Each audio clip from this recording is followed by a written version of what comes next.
Hoffman Show here on the Team 980. Of course, your home for Wizards basketball. And joining us now is the point guard of a team on a 2-game winning streak. That's right, your Washington Wizards. And Tyus Jones is with us. Tyus, appreciate your time, man. And for you, that game last night, extra special. You get to play against your brother, which, by the way, second time in 10 days that you guys played the Spurs. Is that fun for you, getting to play Trey? Is it nerve-wracking? Like, you're just you're nervous about your parents, like, having to pick a side on that given night? Or what's it like for you playing your brother?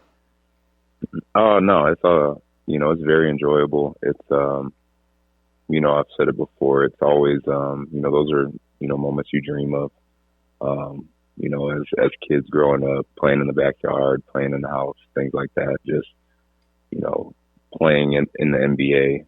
But for them to really come to fruition, it's a dream come true. And so every time we get a chance to share the floor, we just really embrace that, enjoy it, savor it, just not take it for granted. But the family, I think the family gets to enjoy it. We have a bunch of family that comes to the games when we get to match up against each other. And our mom's probably the one who takes it, who gets the most, worked up about it.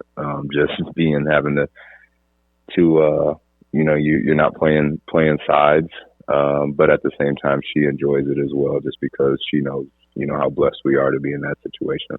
No doubt, but it's got to be hard when you guys are both starting and, like, you're guarding each other. Like, there's no, like, oh, you can root for Tyus on one end and Trey on the other. Like, when y'all are guarding each other, that's got to be brutal on mom. No, yeah. She's either cheering for every bucket of the game, or she's kind of just not cheering at all, just sitting there enjoying the game. So yeah, it's got to be a little stressful for her. For sure. Now, of course, you guys in playing the Spurs also playing Victor Wembanyama, and he did a couple things in the game last night that just, like, normal-sized human beings, even NBA-sized human beings, can't do. That block that he had with the two hands, and he had that one fast break layup where you were chasing him down. I was rooting for you on the chase down block, bro. We were waiting for it, and he just kind of placed the ball in the basket. Like, when you're in the NBA, you see a lot of crazy stuff, but the stuff that he's doing, I don't even say for his age, because it's not really about how old he is, but when you watch him, like, how different is it? It's unreal, honestly. I haven't seen anything like him ever when it comes to basketball, and I think a lot of other people would tell you the same thing. Just at his size, the length, that he has, but also his skill set. He's putting the ball on the ground. He's shooting. His movements are fluid. So he's really just, one of one, and it's really impressive and kind of crazy how he's able to, do so many different things on the court so well and kind of dominate. And for it being his rookie year, it's kind of scary to think about what his ceiling could be, because he's only going to improve and get better and, learn the NBA game more, and figure out his style of play even more, and continue to hone in on his crafts and his skill set. So it's unreal. And then obviously, seeing it in person, up close and personal rather than on TV, it just really puts in perspective, like, how tall he is and how crazy the things he's doing on the court is, the ground he covers, things like that. So my favorite still, I think, is when Joel passed him a couple weeks ago. And, of course, Joel went on to score 70 in that game, so it turned out just fine for him. But when Joel Embiid walks past you and kind of gives you that look, like, that's a big dude. Like, that's a big dude, because Joel is every bit of 7'1". Joel is not small. Exactly. Yeah, for sure. Tyus Jones, Wizards point guard, is with us here on the Hoffman Show. So obviously, on the home side of things, a couple of games now with Brian Keefe taking over for Wes. What has he brought to you guys? What's been the difference these last couple of games? Obviously that first one, it's the second of a back-to-back, so I don't know how much really felt different that first night.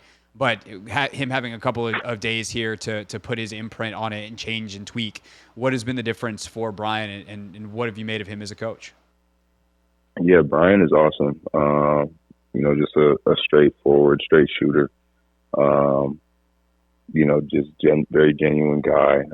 So everyone, from top to bottom in the organization respects him, and was happy for him to, for him getting this opportunity is something he's worked for.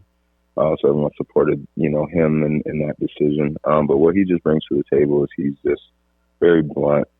He's a no nonsense type of guy, a little more old school, I would say, for kind of this generation of basketball.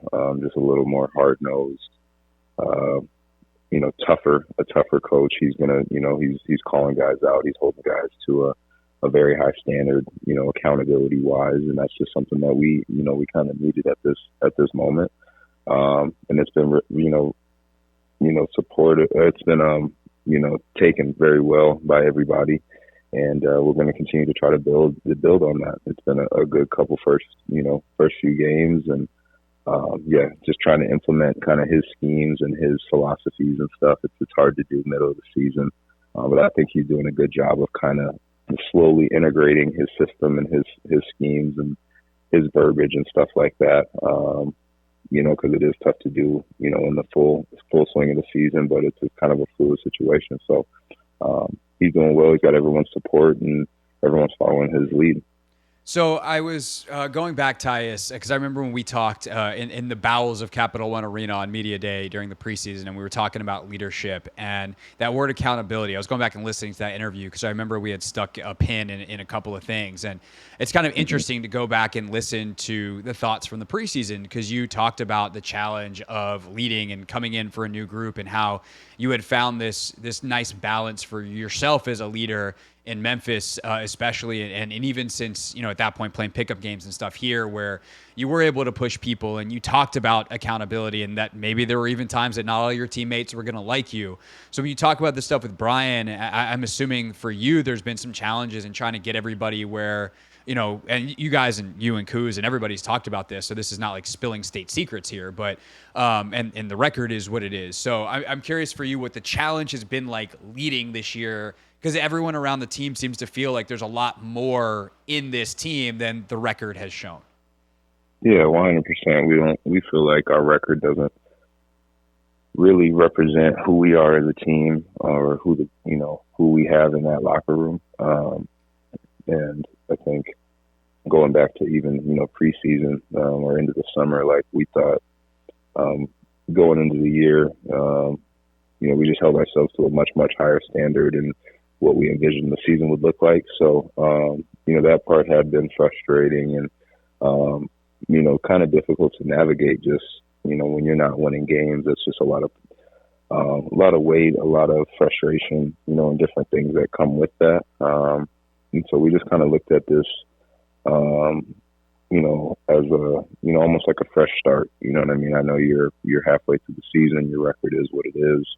Other teams, record is what it is. You're, where we're at in the standings, whatever it may be. But we try to just look at it as like a fresh start. Let's continue to try to build. Let's start to build something, fresh and new here, and just show that we aren't that team that we had been the first, whatever it was, 41, 42 games of the year, and let's start to try to put together some good basketball here, build some good habits.